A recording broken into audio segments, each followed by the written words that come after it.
Tales of the Future! This is the 21st century.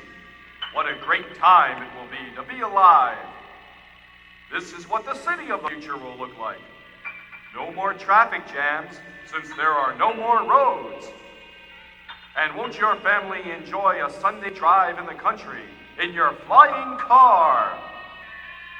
And when it's vacation time, you'll fly over to the nearest spaceport for a holiday on the Moon, Venus, and Mars.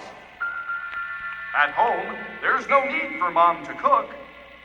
Just a little bit of water turns this dehydrated space food into a delicious meal in a jiffy.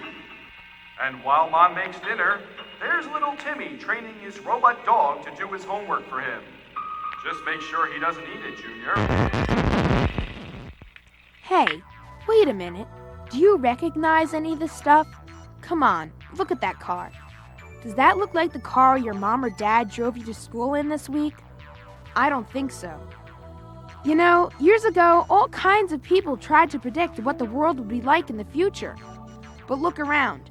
None of those predictions came true. No one can predict the future. That is, almost no one can predict the future. You see, God can, because God is the only one who knows the future. For hundreds and hundreds of years, God did predict the future through prophecies in the Bible. People waited and waited to see how these predictions would come true. All the way back in the beginning of the Bible, God promised Adam and Eve that one day God would provide a plan for salvation for all people and that evil would one day be defeated. How would God do that? For hundreds of years, people wondered and waited and wondered and waited. Later on, God spoke to Abraham. God promised Abraham that he would become the father of a great nation, and through him, the whole world would be blessed. How would God do that? For hundreds of years, people wondered and waited and wondered and waited. Then God spoke to prophets like Isaiah. God promised to send a special servant who would do great things for God's people. Who would that person be?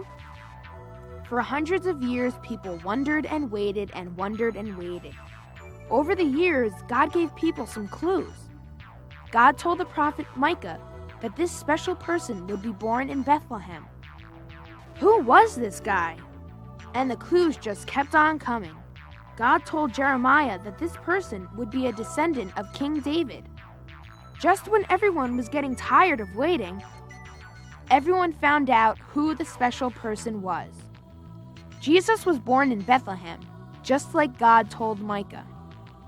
His father Joseph was a descendant of King David, just like God told Jeremiah. And you know what? Jesus died just the way God told Isaiah he would. Jesus suffered on a cross and died for us. Then he rose again. And he's alive today.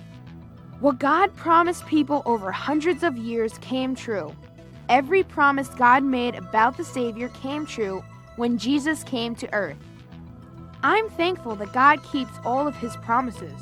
Aren't you?